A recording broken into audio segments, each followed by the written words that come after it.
Okay. Before we commence, let's take a few moments to worship the Supreme One, Immeasurable One, the Exalted One, the Supreme Buddha. To do this, can you all be upstanding and recite the Namaskar with me? Namo tassa bhagavato arahato samma sambuddhassa. Namo tassa bhagavato arahato samma sambuddhassa. Namo tassa bhagavato arahato samma sambuddhassa. Okay. You may all now be seated. Let's make this determination with me. May all the qualities of the great Arahats enter my heart. May they be part and parcel of me. May these qualities spread through my life. May they help me fulfill my path, understand the Dharma, and attain the Supreme Bliss Nibbana. Making the firm determination, let's start the story. Okay, right. So today we're going to have the part 2 of the Venerable Anya Kondanya. So let's have a quick recap on what we've talked about so far. So if you can all remember, we first went on about how he gave alms for 7 days straight, and how he offered robes from the finest cloth to the Buddha and 100,000 Mahasangha. And then we talked about the arms war, right? About a war against the king and the citizens. And then we talked about how he would give the first and foremost, the best part, to the Buddha and the Mahasangha.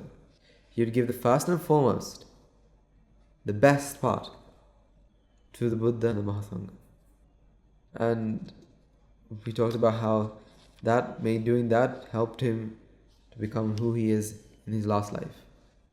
So in his last life, he was a son of a really wealthy, very important Brahmin in the Kimbulvatpura town in Dronavastu clan. As you remember, he learned the 3 Vedas at a very young age and excelled in the science of physiognomy. And even though he may be young, he was selected as one of the 108 Brahmins to give a name to King Suddhodana's newborn son. But out of the 108, he was also picked as the smartest, or the head of this 108, one of the 8 leaders. And you remember, it was Kondanya who predicted that this child is definitely going to become the Buddha, no doubt. And he was the one who helped give the name Siddhartha, which meant giving meaning to the world. And as you may remember, at the time where Prince Siddhartha renunciated, Kondanya also thought he should ordain as well. And with 4 others, so Vappa, Badhi, Mahanama, Asaji, he went out in search for the Buddha, found him practicing extremism, and helped him. Fortunately, the ascetic Gautama understood that extremism isn't the path. Extremism would only kill him, not help him find his liberation. So what he decided to do is to stop practicing extremism and practicing the Noble Eightfold Path. But unfortunately, the 5 ascetics left ascetic Gautama as they thought that he gave up his path to Buddhahood and left to go to the deer park. As you can remember, ascetic Gautama becomes the Buddha,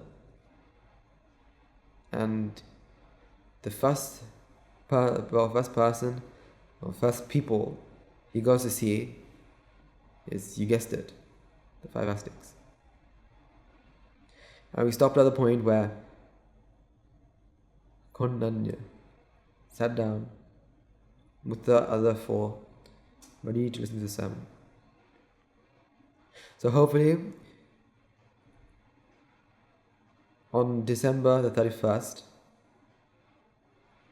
all the way through the night to the 1st of January 2021.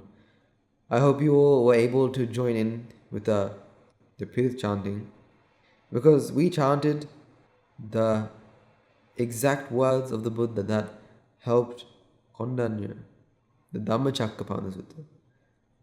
You see, this sutra is a sutra that every Buddha would come into the world and preach. Think about it. Think how special that it makes it. Every single Buddha comes into the world just to preach it.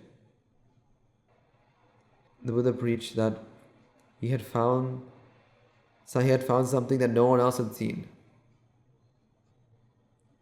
And he goes on to preach, he found and he understood the Four Noble Truths.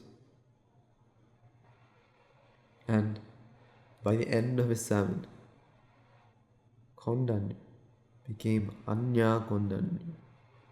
Or you can translate that to Kondanya the First. Why? Because he was the first person to become Sotapanna, to become a stream enterer, to have understood the Dharma. He is the first person in the Buddha Gautama's Sasana to understand the Dharma. Only second to the Buddha. Think about it. The first Sotapanna, the first stream enterer. Not only was he able to escape the four great hells, oh, no wonder he was called Kondanya the First, because he was the first. And by the end of the Dhammacakkappavana Sutra, the whole world shook, because all the Devas, Brahmas were extremely happy to hear the Dharma, to understand the Dharma. And they were also extremely happy to see the first Sotapanna. And then on the second sermon that the Buddha preached, the Anantalakkana Sutta, Venerable Anya Kondanya became free from all defilements, eradicated ego, eradicated pride, eradicated all suffering. He became an Arahat. He became the first Arahat to ever walk on this world. Only second to the Buddha. Think about it. But everything that happened, he deserved it. Of course he did. Anya Kondanya deserved everything he got. It's not surprised that he became the first. Should it be? Because don't you remember, one of his past lives, he gave alms using the first and foremost part. So he was separated at every single stage of the harvesting process. Every single stage. No wonder he became the Kondanya the First. It's obvious. He gave the first foremost. He gave the best he possibly could. And guess what he received? You get what you give. He gave the first and foremost. He gave the best. Now you tell me, what is the best thing that he could possibly get? Exactly. Nibbana. And he got it in the purest way. He listened to the first sermon and he became Sotapanna. Second sermon he became Arahat. Doesn't that also show that you need merits to go the path? It's not only by listening to the Dharma, you need merits. Because Venerable Anya Kondanya did a lot of merit in the past. This is how he reaps his results. He planted it, he sowed his seeds in the best way possible, so he's going to receive the best way possible. You need merits. You can't go on a path without a torch in the night. You could, but with a torch, aren't you sure on the path you're going on? Aren't you sure that if you can go in this direction and there won't be any harm? That there's nothing on the path. If you've got a torch, you're not scared. You shouldn't be scared, because you know where you're going. You need merit like that. Use merit as a torch. But again, no matter if you've got a torch, a flashlight, a fog light, even a light that's in a lighthouse, it doesn't matter how big a light you have. You may have a path. All you have to do is using that light, just walk it. You could have the light from a lighthouse. What's the point if you're not going to walk? So, Venerable Anya Kondanya, he has a torch, the best torch he could possibly give. So he received exactly that, the best. And remember, he walked the path. That's why. That's why doing merits is very important. And also, let's go a tiny bit back as well. So back to the time where he gave the first and foremost part, right? He was, as I remember, so he's living in a clan that does pottery. That's their main source of income, pottery. But when he gave the first and foremost part, he gave it without thinking about how he will eat, because you can't imagine this pottery. His family was very rich. That they've got tons of money. Because you can imagine someone who makes pottery is someone who works on a very, very small wage. And as you remember, he shared the paddy field with his brother. They both only had one paddy field. So you can't imagine that he was rich. You can't imagine that he has everything. But he gave the best. He gave the first and foremost in every single stage of the harvest. He did it selflessly, not thinking about what's going to happen to him, because he probably knows if he does this, he's not going to be left with enough to eat. Maybe, but I doubt that he had himself in mind when offering this. He had the qualities of the Buddha and the Mahasangha, the Dharma, the Buddha, the Dhamma, and the Sangha, the qualities, the infinite qualities going through in his mind every single step. Okay, let's carry on, right?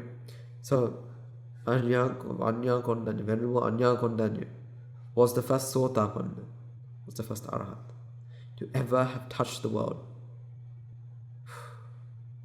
Amazing, right? The first. And he wasn't a young person either.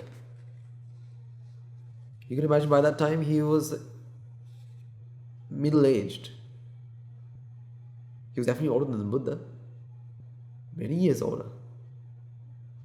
Maybe 10 to 15. Who knows? But he became the first. Now one day, the Buddha gathered all his monks and in front of them all, gave the title to Venerable Kondanya, the first or the foremost monk to have understood the Dharma, is my son, Anya Kondanya. I can't still explain how great of a person he must have been to be the first one to understand the Dharma from the Buddha. It's amazing, isn't it? But that wasn't the end of his problems though. Because whenever the Buddha went somewhere and the Mahasangha followed, right? And on his left and right hand side were obviously the Venerable Sariputta and the Venerable Mahamoggala on both his sides. And behind him would be the Venerable Anya Kondanya. But there was a problem. Now these monks, mostly the junior monks and the lay people, the laymen, worship the Buddha, and then they were confused on who they should worship second. Because there's two things, right? One of them is Anya Kondanya is the first one to become a monk, the first one to be higher ordained, and so he deserves, he could be senior. But then there's also Venerable Sariputta and Venerable Moggallana, who is also senior in their status because they're chief disciples.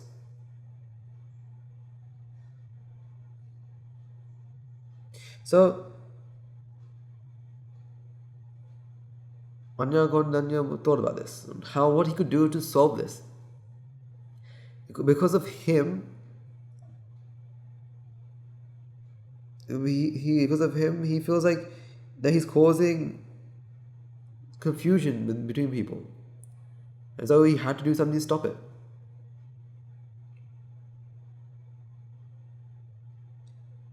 So he decided, my presence is what is causing all this confusion. So I think the best thing to do right now is to go to a forest and live there.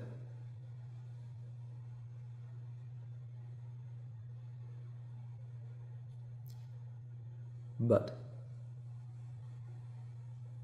number one, he didn't do it first. That wasn't the first thing he did though. He didn't go to the forest when he thought he should have. The first thing he did was he remembered. I have a sister, and she has a son. And looking through his divine eye, he saw that his son is not just an ordinary person. He's going to be a great person one day. And when I mean great, I mean like an Arahat. He'll be an Arahat one day.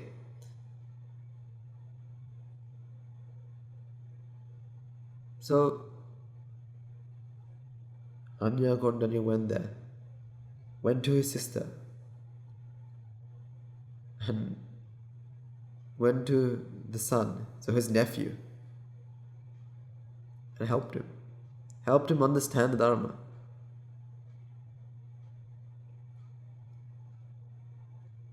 Think about it, is this his responsibility? Is he responsible for his nephew? No, he isn't. He could have gone into the forest and lived in the forest for the rest of his life. But he didn't. You see, these Arahats are there to help the world. They are the superheroes. They are people who would sacrifice anything to save the world because they have nothing else, no other intention.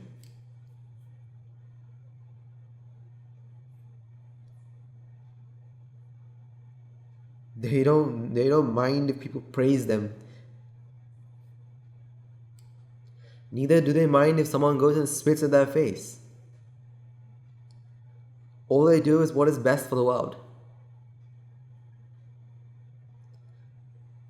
So he went to his nephew and preached the Dharma and ordained him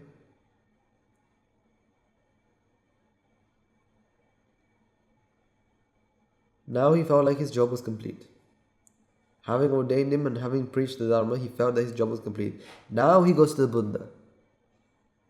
And he does the second thing. He asks the Buddha. You see, he may think that going to this forest was a good idea, but he didn't do it. That wasn't the first thing he did. He went and asked the Buddha, Venerable Sir,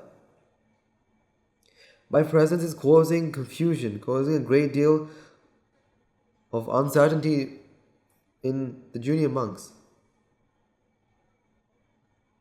Venerable Sir, will you allow me to go to Chadat, the forest surrounding the Mandeni lake? See, he didn't do what came into his mind. He went and asked the Buddha, the one who knows all, who understands everything. At that point, the Buddha accepted. But if the Buddha saw that no, he has a great duty to do here, he will say, no, don't go. Let's say he said, no, don't go to the Venerable Kondanya. Do you think he cared? Do you think he'll be sulking in a corner saying, oh my God, the Buddha, the great Buddha, he said I shouldn't go to this place? Do you think he'll be crying in a corner thinking about that? No. He does what is best for the world. He has no want. He doesn't need anything. He doesn't want anything. He is free. But Buddha accepts it. Accepts or gives permission for him to go to the forest.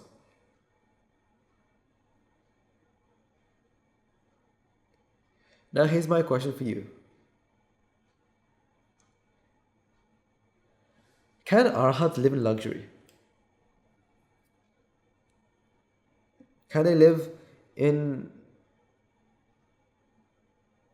The answer is yes. Because Chandat the forest was almost like a human heaven in a way. But let's go to this name. Chandatta means, well, it has the word elephant in it. Because this forest is full of elephants. There's 8,000 elephants in that forest. And so you can imagine when Venerable Anya Kondanya, he went to this forest with supernatural powers. He sat down under a tree and went into a state of samadhi. You can imagine these elephants come near him and see that this man is not an ordinary man. There's something special about him. Do you remember the story of the lion and the Buddha? In the stories of Bindu and Bharadwaja? How the lion saw that this Buddha was worthy of his worship? Like that, these elephants thought that this monk is worthy of their worship. And so these 8,000 elephants gathered around, worshipped him. They would bring water from the pond. They would bring water from the massive lake for him to drink, to wash. They'll attend to his every need. They'll in the morning would collect water, collect fruit, place it outside his dwelling, and help him every single way. You see, these 8,000 elephants weren't normal elephants, as you can guess. These 8,000 elephants were filling their perfections to become Pacceka Buddhas. Anyway, the elephants would help clean his dwelling, help clean his pramandana or Valimalua, and they would even separate the days between them.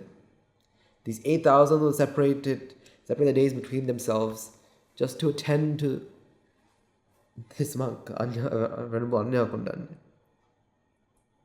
Now let's talk about this place that Venerable Anya Kondanya lived for 12 years.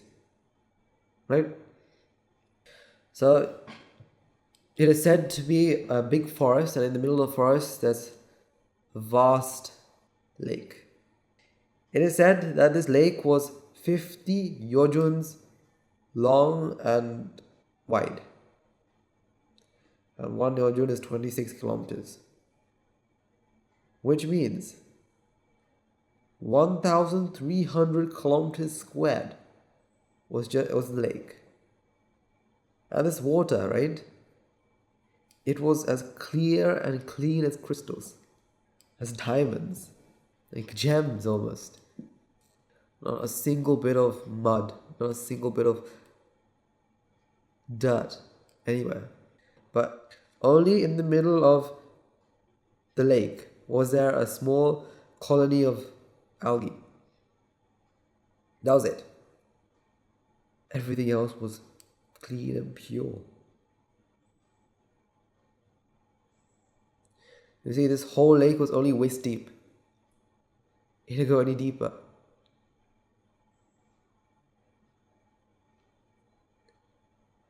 Now here comes the fun part. So half a yodun, right, or 13 kilometers squared. On one side was almost a garden of white lotus flowers. 13 kilometers squared.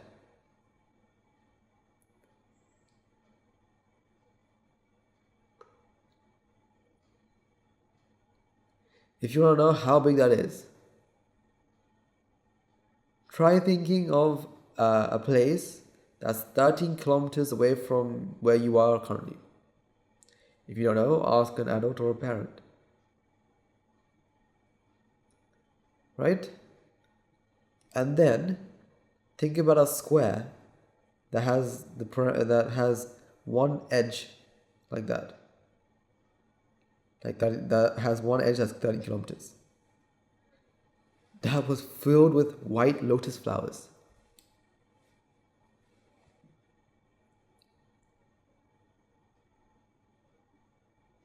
And next to it, another 13 kilometers squared of red lotus flowers. Next to it was another 13 kilometers squared of red water snowflakes.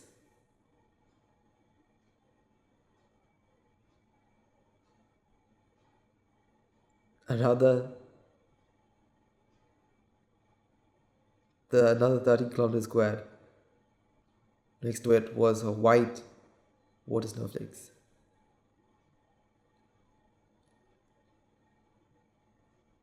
And then there was blue lilies. Next to it was red lilies.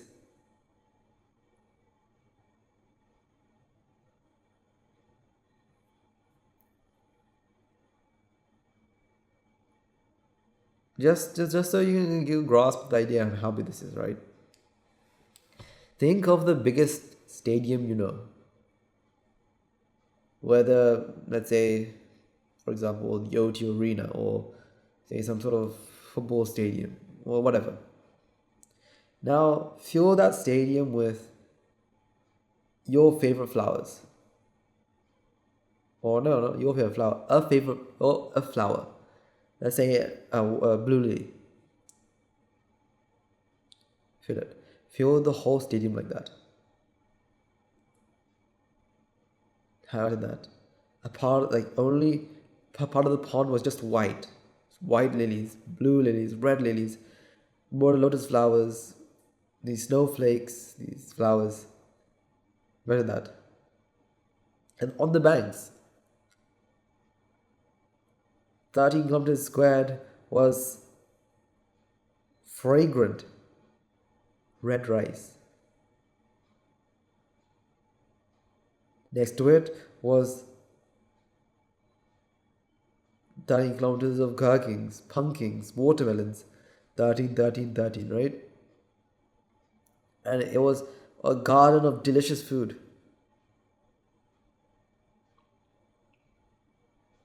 Filled with fruits, filled with amazing things. It is said that a part of it another part of the 13 kilometers squared was a sugarcane forest. A sugarcane forest. Just for the people who don't know what sugarcanes are, the sugar that you use for cooking or sugar used for making tea usually comes from sugarcanes. So you can imagine they're very sweet, right? Now, these sugarcanes were the size of areca trees. And they were thick as an areca tree. Again, for people who don't know how big a sugarcane is, it's usually not very big. You can probably hold it with one hand. But an areca tree, you need two. As thick as that. Again, there was another 30 kilometers squared of banana forest. It is said that you could only eat one or two bananas. Why? Because it was only one or two bananas? No. Because they were that big, you can't go past two. No matter if you were the world's hungriest man, you can't eat more than two. Now guess how big that was. It must have been massive.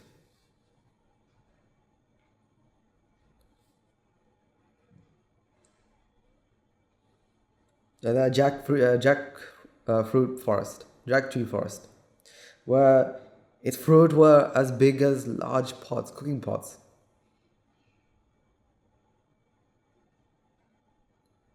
You can imagine how many mangoes, black currants, wood apples there were.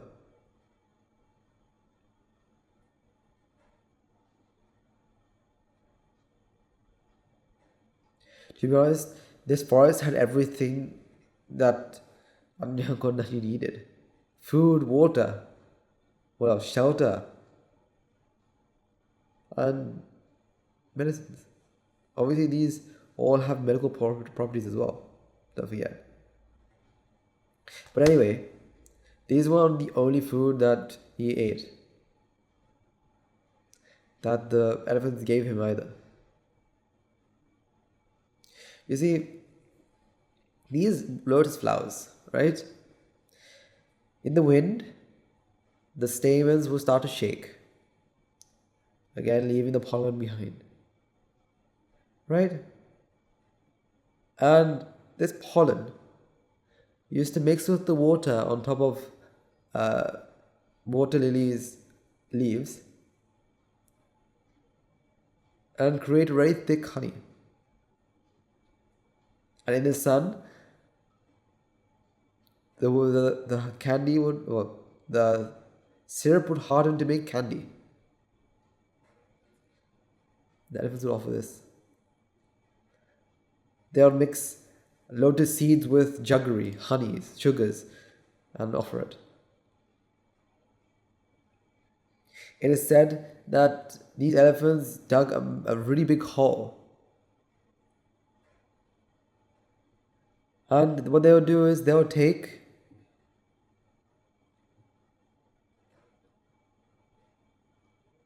a sugarcane tree and be very careful and carefully cut that down or break it down,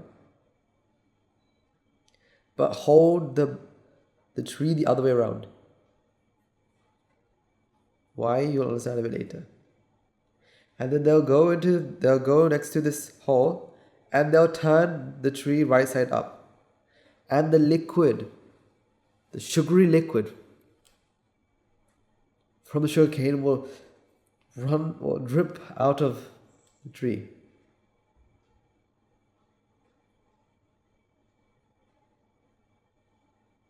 And again, we're talking about elephants, right? How big a hole do you think an elephant can dig?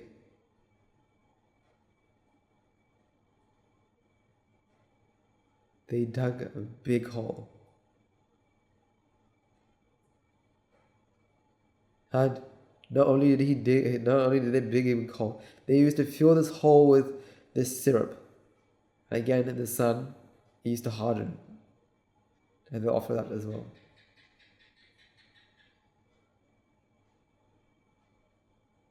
Imagine that.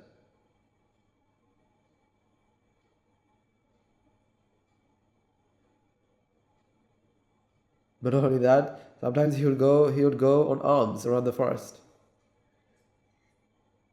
And on top of a big mountain, there used to be deities.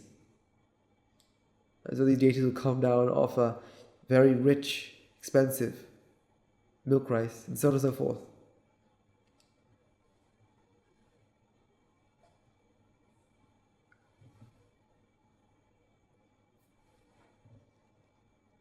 He lived there for 12 years.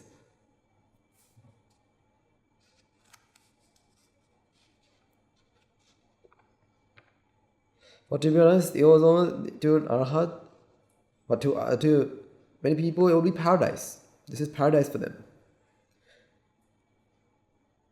To live in a place filled with everything that they want, having elephants to attend to them. It could be paradise, but for an Arahat, it doesn't matter. It doesn't matter whether he's living in this forest, the Chadanta forest, or if he's living in a cell, in a prison. Both are saying the same for him.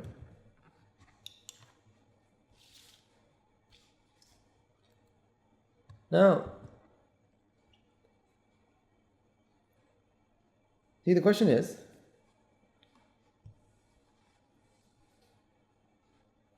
who is your teacher?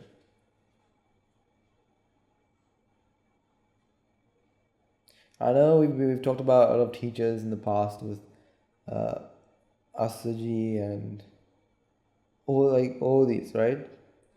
But this is different because if you have only one teacher and it's only this teacher that's going to help you to become Sotapanna or attain higher attainments. If you have that view in mind, you are wrong. You see, one day, the great King Sakra came to see Venerable Kondanya and said, and worshipped him and said, Venerable Sir, please can you preach to me the Dharma, the noble truths? And so like that, Anya Kondanya started to preach the Dharma, explaining the Four Noble Truths. And by the end of it, Sakra was extremely happy, was overjoyed, and said, Venerable Sir, I went to the Buddha and asked the same question, and the Buddha preached the Dharma. But I couldn't understand it 100%. Because it's only now.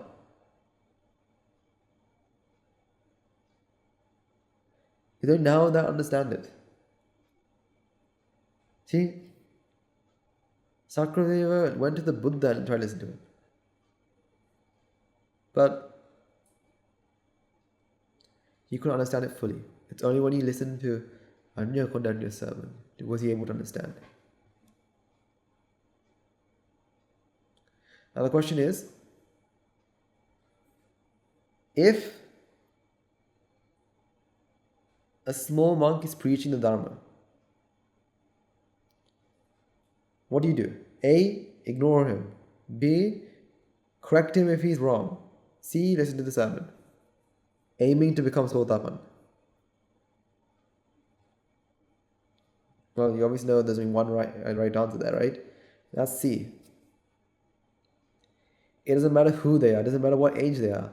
If they understand the Dharma, they understand the Dharma. Who knows? It could be because of him that you become Sotapan. It may be because of them that you become Arahat.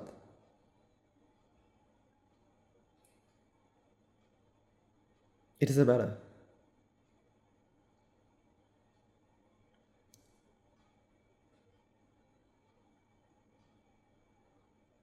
And that also proves, right? That not even if you listen to the Buddha, you understand Dharma 100%. So for everyone out there who thinks, oh, I can become an Arahat at the time of the Buddha Maitri. But doesn't that prove that even if you meet another Buddha, you may not be able to understand the Dharma? You can imagine that Sakadeva would go to the Buddha various times. But there was no point because it was only when Venerable Anya Kondanya, it's only when he preached the Dharma will he be able to understand. Okay, let's carry on the story, right? You see, the thing about the noble teachers is they have a lot of compassion towards their students, no matter who they are, right?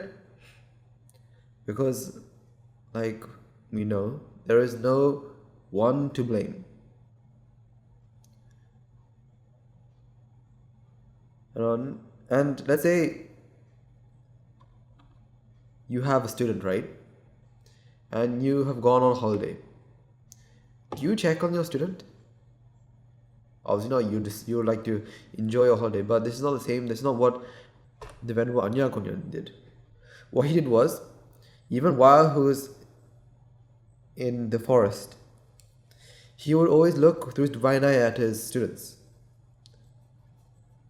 see what they're doing, see what they should be doing, and try to find points or ways to help them.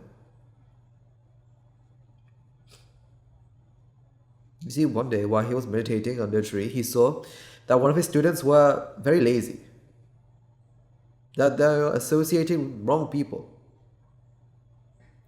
that they were not following the path, that they were egotistical.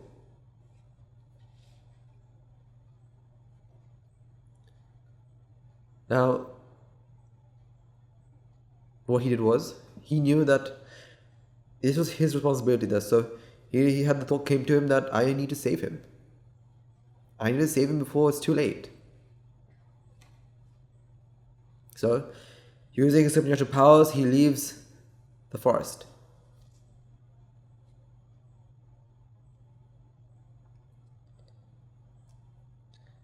And he goes to a student and asks, Student, why are you heedless in the path? Why are you associating the wrong people? You shouldn't be. You should be associating noble friends. You should be following the Dharma, practicing the Dharma to attain your liberation. But this monk didn't listen. He was not in the mood for listening. He was indifferent.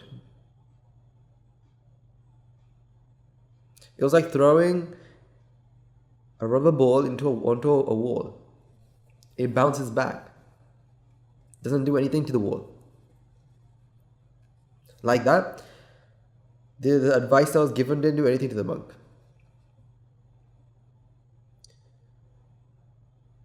Now put yourself in the Venerable Anya Kondanya's shoes, or in his situation right now. One of your students are doing bad things and you went and told him or her not to do it. They don't listen. They don't take your advice. They're indifferent. What do you do? A, you might get angry. You might shout at them. B, you might be like, okay, if you're not going to listen, then I don't need to teach you either, so I'm going to leave. Or see something else. You see, Anya Kondanya didn't do any of that. He felt extremely compassionate towards this person. He felt very sorry. He felt pity. And so the second time he goes to a student and says, My student, you are associating bad people. And that's not doing anything to your path. Instead of reducing anger and sorrow, you're increasing it. And anger and sorrow are like waves. Waves in the sea hitting you. While sensuality is drowning you. Just think about an example, right? Sensuality is drowning you. And anger and sorrow are the waves on top hitting you every single moment.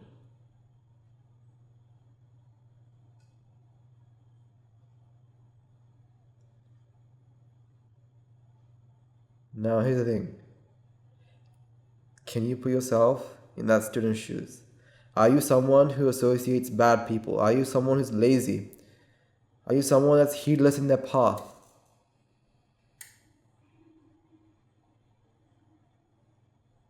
If the answer is yes, take this advice. Right? So sensuality is drowning you. Every time you come up, anger and sorrow are the waves that hit you. And I don't think he means small waves. I think he's talking about massive tidal waves.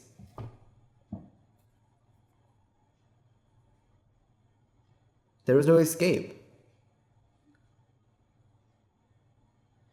But he says, but associating noble people will quickly destroy all defilements. And you become free from all suffering.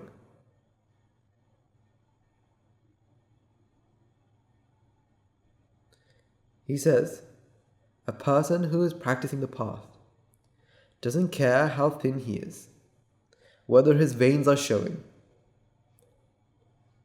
But no matter if his veins are showing, he'll take his food properly.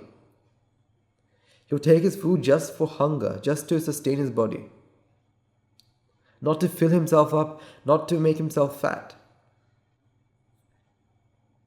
Like you remember, right? The story of Pindala Bharadwaja, right? He used to be someone who would eat everything and anything that came into his path. Remember, he used to ask, where's the soup? Where's the rice?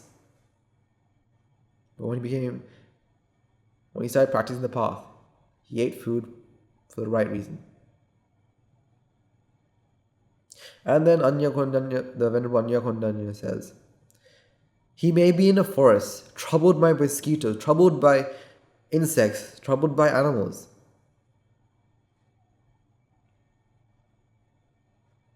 But he's like an elephant at war.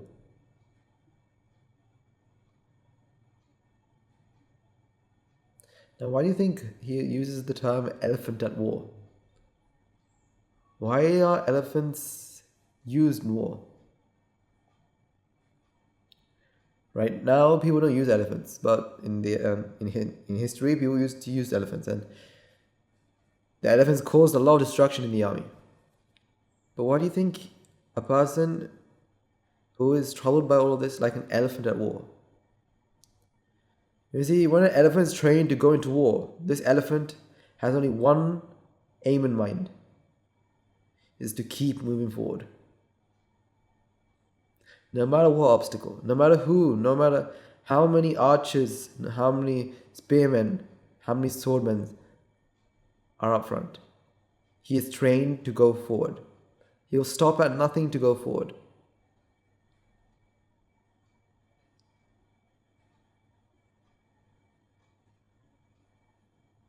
His skin may be pierced with arrows, hundreds of arrows, stabbed with swords.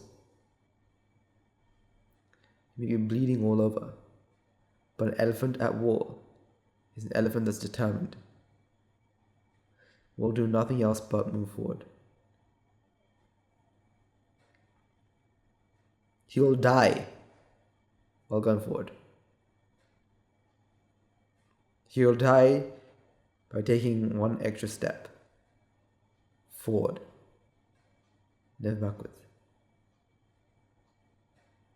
So a person who is associated, people like elephants at war, they'll only strive to go forward. They don't care about where the environment they're in. They don't care if they've been thrown into jail, whether they've been accused of something they haven't done. Whether they're in a forest, whether they're in a monastery, a temple, whether they're in their own house. They only have one goal in mind, to go forward on their path. Think about it, right? So he says that like elephants at war, he's patient. He bears all the suffering and pain patiently. He neither likes death or life. But he likes using wisdom and likes to be mindful.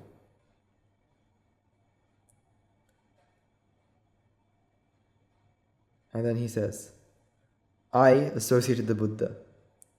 I listened to his advice. And therefore I stopped samsara once and for all. I eradicating all attachment. That is why I ordained. And I fulfilled my goal. I have no need for students. Saying that, he went back into the forest. Think about it, right? We're talking about an Arahat here. An Arahat doesn't need students. He doesn't need merits. He doesn't need anything. He's only there to help others.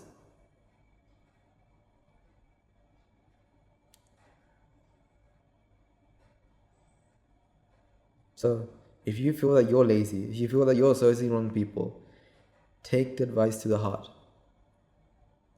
Your teacher doesn't need you. It's you who needs a teacher.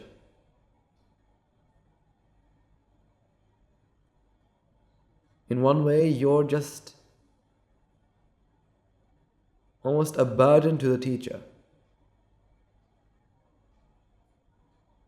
So make sure you use your teacher wisely. Make sure you reduce the amount of burden you give to the teacher. Because if one day your teacher comes up to you and says, I have no need for students, you should faint. You should pass out. If your teacher says, I have no need for students, you should just pass out on the spot.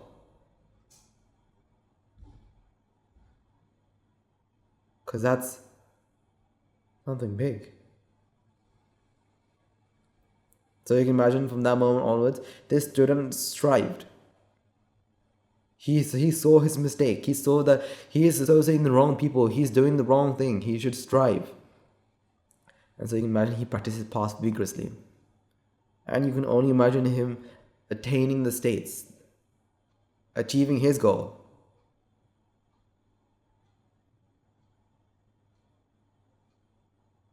Right?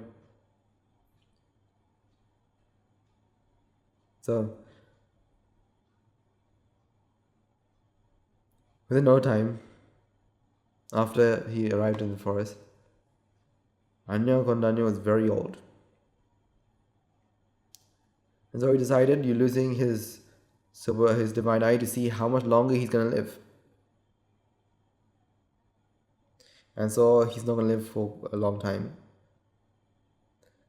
And the idea came to him. He knows when.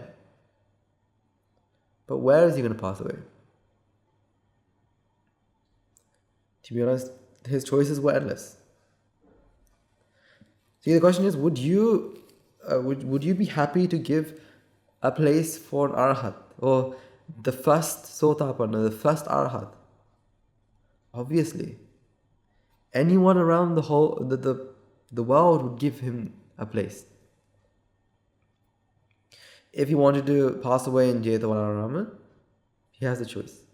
If he wants to do it in another monastery, he has a choice. If he wants to do it in his home, he has a choice. But he looked at the place where it will benefit more people, where he can reward the right people. And so he remembered the 8,000 elephants. The 8,000 elephants had helped him for 12 years in a row. They had sacrificed all their time for him. So to reward them, he decided to pass away there.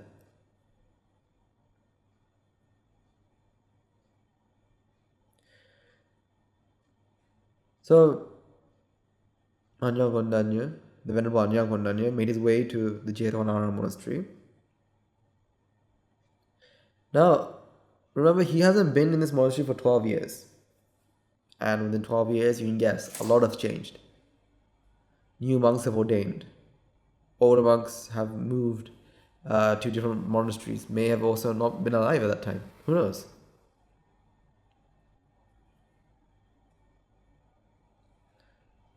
And so, the Venerable Kondanya thought that people don't know who he is.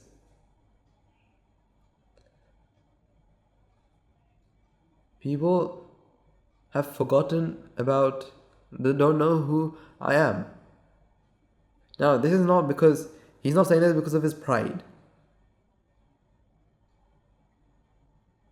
It's not because he feels the need to tell everyone, you know what, I am the first. I am Kondanya the first. He has no need to say that. He does it out of compassion to everyone. So people can offer him things and accumulate merit. So people can understand that this is the first Sotapanna. And for people who haven't seen him, will be able to see him. People may even start to do merits because they see the first Sotapanna and the first Arahat.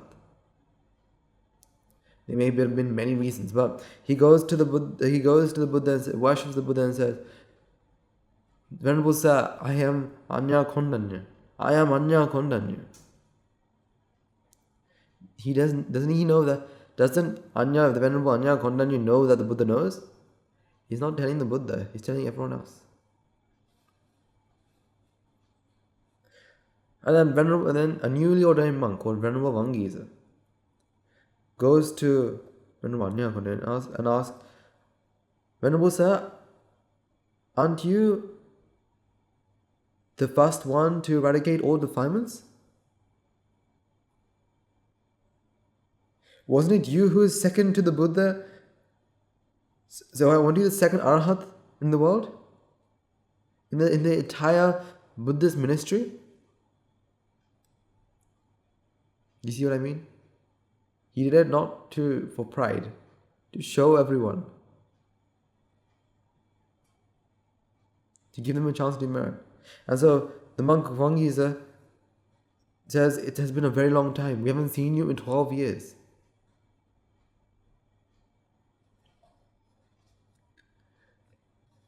And so the group of the gathering worshipped the Venerable Kondanya.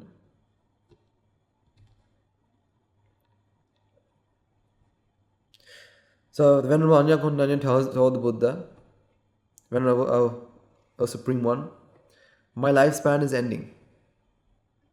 So the Buddha asked, where would you like to pass away? But then Anya Kondanya replies, Venerable Sir, I would like to pass away in the Chandatta forest, near the lake and the dwelling that I stay in. There were 8,000 elephants who helped me and attended to me. And so I would like to pass away there. So the Buddha agrees. And then he tells the Venerable Anya Kondanya to preach the Dharma. At that moment, he addresses the audience and preaches about the essenceless of existence.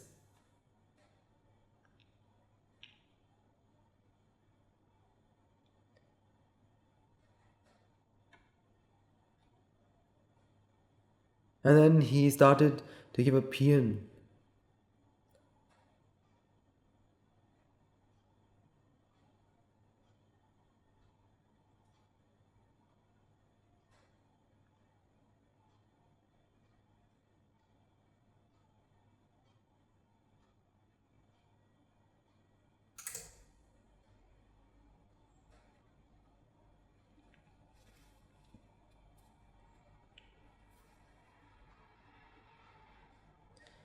He said, I saw the Buddha Padmuttara.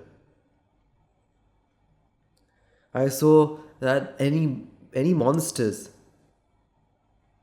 any monstrous yakas, demons, when they saw the Buddha, they would worship him.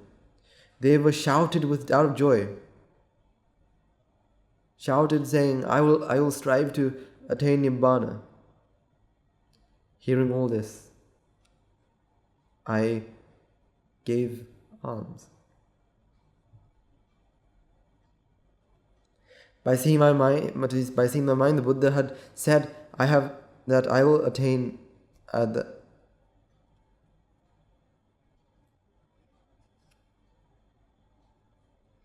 said that I had attained Buddhahood in 7 days. And this is my first alms. So do you remember when he went to Buddha Padmuttara? Remember when he saw a group of people going to the forest, going to the Buddha temple. Before that, he gave the first alms to the Buddha Padmuttara. And due to the merit he had done, he lived 30,000 years in the heavens, what became the Sakradeva 16 times, and then will understand the Dharma.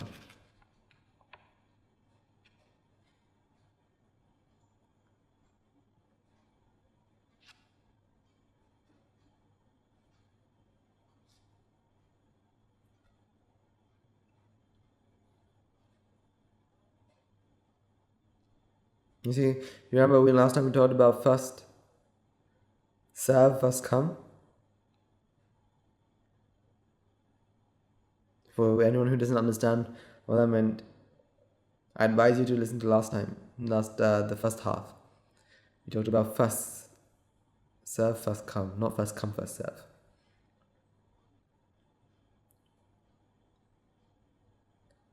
And he goes on further to explain the happiness he felt when he became an Arahat, the Sotapan, an Arahat. Soon after, he left the gathering and went to the forest. There, he cleaned his kuti, his dwelling. He showers, he takes a bath, he washes himself, cleans his robes, and then lies on the right side and goes into samadhi. And that's when he passes away.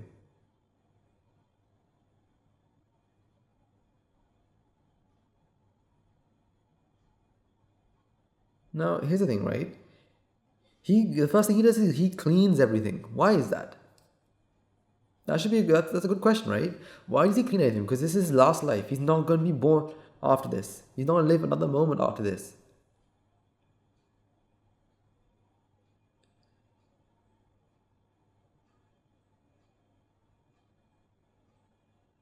Think about it, right? If you remember the last day you went to school, how you didn't care what happened to the school afterwards, because it's your last day. You're not going to come back. Especially when you're changing schools. You go to something primary, secondary, or high school. And when you leave high school, when you leave secondary school to go to uni, or even when you leave uni to go into jobs, to go do jobs.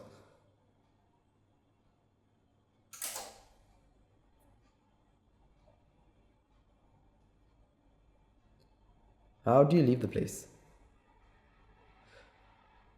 Some you may have left the place like you don't care. Some maybe you may have cleaned the place because you felt like it was duty.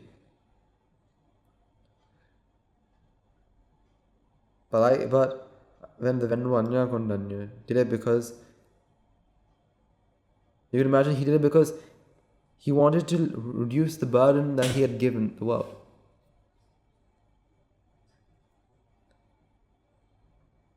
Because he felt like it was his responsibility. He's going to leave the world. How would you leave the world? In a better or worse state than he was before. He left it one bit better because that's his aim. That was his goal.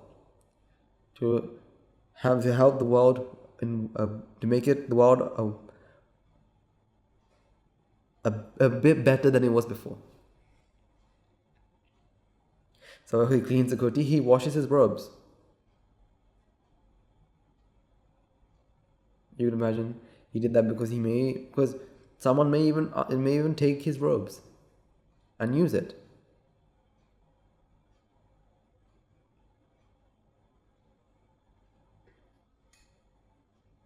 Someone may even use his kuti after he passes away. And then he lies on the right hand side and goes in samadhi. And that was the moment when he passes away.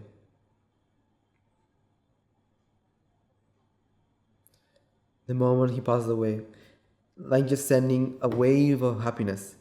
Flowers, fruits used to bloom, used to ripe on trees. It became greener. But no one knew that he had passed away. The elephants didn't know either. The elephants didn't know that he had passed away. But like they did normally, they went with a bucket full of water and fruits and all these delights. They went straight to his dwelling, knocked on the door. No answer. Not again. Again, no answer.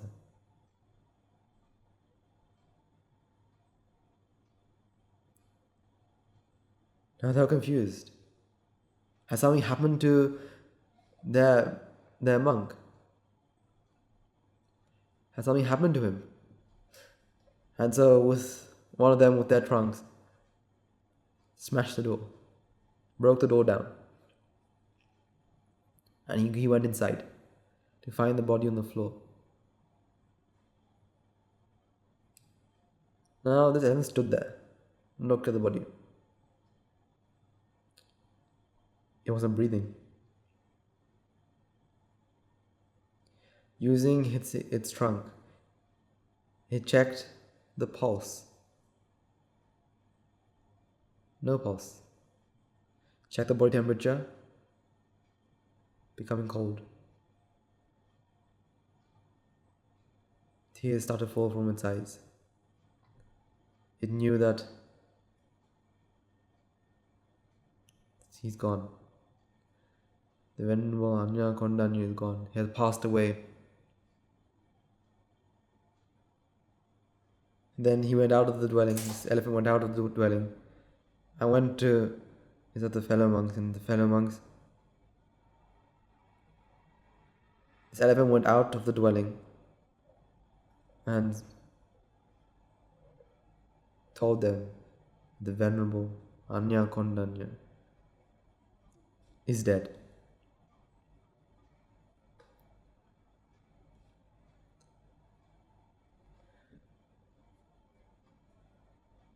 And so, the biggest, the strongest elephant went inside the dwelling, took the body on his forehead, and went out.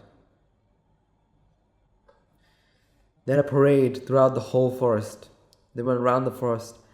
While one of them was carrying them, the others were throwing flowers. All the animals came to show respect.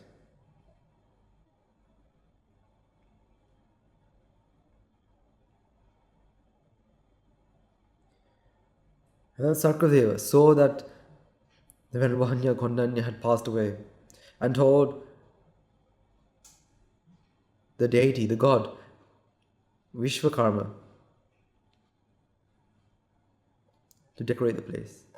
And so, with a snap of a finger, Vishwakarma made a beautiful tomb in just a few seconds, in just a snap of a finger. So these elephants placed his body in the tomb and carried the tomb again around the forest. After they went around the forest, the Devas lifted up this tomb and took them around the heavenly plane. Took the tomb around the heavenly plane, where the heavenly, the gods and deities would throw flowers, would give offerings, offer everything. Think about it. This is the first Arahat that passed away, the first Sotapanna that passed away. After all day, after this tomb went around all the Deva plains, the Brahmins took it. Again, went around the Brahman plains. And they gave back to the elephants. Using sandalwood, which the deities had given the elephants, they cremated the body. While doing so, 500 monks were chanting Pirit around it. After that, the foremost with divine eye, the venerable Anuruddha, addressed the gathering and preached the Dharma.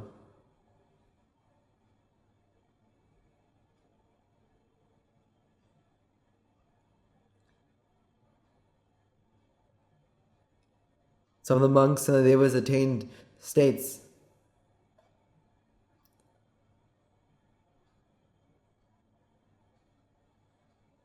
and the body of Venerable Anya Kondanya left a relic that was shaped like a jasmine.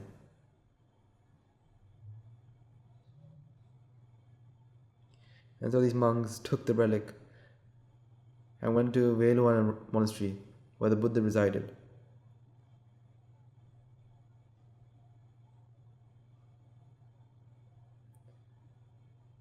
And so they gave the relic to the Buddha.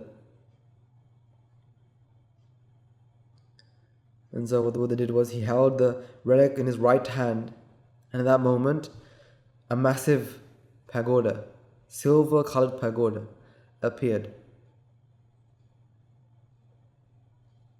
And so the Buddha placed that relic inside. Thus came the end of one of the most humble disciples of the Buddha mankind had ever known, to the first, the Venerable Kondanya the first. He gave the first and foremost part, and therefore he received the first and foremost part. He received the best thing he could have ever received. He received the Dharma. He received his liberation. And so he ended samsara once and for all. Right. So that is the end of the story of the Venerable Anya Kondanya. Let's take a few moments to transfer merits and conclude. Let's take a moment to transfer the merits we've all acquired by making offerings to the infinite virtues of the Noble Triple Gem, chanting Pirit, listening to the Dharma, engaging in various meritorious deeds today. First and foremost, let's remind ourselves how incredibly fortunate we are to be in receipt of the Lord Buddha's teaching. And with immense gratitude, let's transfer the merits to the Bhikshu, Bhikshunis, Upasakas, who since time immemorial have protected and preserved the sublime teaching of the Buddha, and passed it down to generations of the noble lineage in the form of Tripitaka, which is thankfully available to us today to understand, to study, to comprehend the Dharma. Let's also transfer the merits they require to all the members of the Mahasangha present throughout the world, including the chief prelates of all the chapters who have dedicated their lives to the noble path and who have committed themselves to the words of the betterment of all sentient beings. Let's not forget that among them will be the monks and nuns residing in local temples and nunneries, who have always been by your side through thick and thin, come rain or shine. Let's also transfer merits to the Guru Sangha and all the monks residing in the monastery, as well as the Anagarikas and Garikas attached to the monastery. Let's all take a moment to transfer merits and express our gratitude to all those who have made great efforts to disseminate the teachings of the Buddha, be that by translating these sermons, sharing them out with others, inviting others to join them. May through the power of these merits, if any of them have been born on the world plane, may they redeem themselves and be born on the blissful plane. May through the power of the merits, may they abstain from their meritorious deeds, fulfill the meritorious deeds, fulfill the noble way forward path, and attain the supreme bliss Nibbana. Sadhu, sadhu, sadhu. Let's all take a moment to transfer merits to our devotees, friends of the monastery, who for sake of merits continue to sustain the Mahasangha. This includes every one of you who have contributed to the construction of the monastery, to those of you who provide the Mahasangha with shelter, alms, robes, medicine, as well as those who pass on their know-how to extend their well wishes. May through the power of the merits, may they abstain from their meritorious deeds, fulfill the meritorious deeds, fulfill the noble way forward path, and attain the supreme bliss Nibbana. Sadhu, sadhu, sadhu. Let's all take a moment to transfer merits to our mothers, fathers, husbands and wives, brothers and sisters, sons and daughters, grandparents, uncles, aunts, cousins, nephews, nieces, our elders, friends and acquaintances, employers, employees, and to all those who have helped us, supported us, assisted us in any way, shape, or form. By the power of the merits, may they be healed of any physical or mental ailments. May they overcome any obstacles in their spiritual progress. May they abstain from meritorious deeds, fulfill the meritorious deeds, fulfill the noble way forward path, and attain the supreme bliss Nibbana. Sadhu, sadhu, sadhu. Let's also take a moment to transfer merits to the Devas, Brahman spirits, demons, primarily the Sakra Deva, as well as the numerous gods and deities who have courage to protect and fulfill the Sambuddha Sasana. Let's also take a moment to transfer merits to our guardian deities who keep watchful eye over us and keep us out of harm's way. May the power of the merits, may they prosper in divine power and wisdom, may they abstain from their meritorious deeds, fulfill their meritorious deeds, fulfill the noble forward path, and attain the supreme bliss Nibbana. Sadhu, sadhu, sadhu. Let's also take a moment to transfer merits to our ancestors who have predeceased us, to all those who have been our friends, families, acquaintances in this infinite long journey in samsara, and to those who have helped us, support, assist us in any way they could. Let's also transfer these merits. Let's also transfer the merits to members of the armed forces as well as the police force who sacrificed their lives to protect the peace and harmony of our nation. May all those who lost their lives in war, be their friend or foe, rejoice in the merits we acquired today. Let's also transfer merits to all those who lost their lives in natural calamities such as tsunamis, earthquakes, landslides, pandemics, reminding ourselves that among them will be those who have been our friends and families to us in this long journey in samsara. Let's take a moment to transfer merits to them. May the power of all the merits, if any of them have been born on the level plane, may they redeem themselves and be born on the blissful plane. May they abstain from their meritorious deeds, fulfill their meritorious deeds, fulfill the noble way path, and attain the supreme bliss Nibbana. Sadhu, sadhu, sadhu. Finally, let's all resolve, may the power and blessing of all the merits we acquired throughout the day, we may witness the event of many hundreds of thousands of Arahats in this blessed land. And finally, may through the power of all the merits we acquired today, you and I and everyone who made this program a success become Arahat Nwanse, or Arahat Mahin Nwanse in this very life, and heir of God, the Supreme Buddha itself. Sadhu, sadhu, sadhu. May the blessings of Triple Gem be with you. We'll now conclude there. May the blessings and of Chipochen be with you.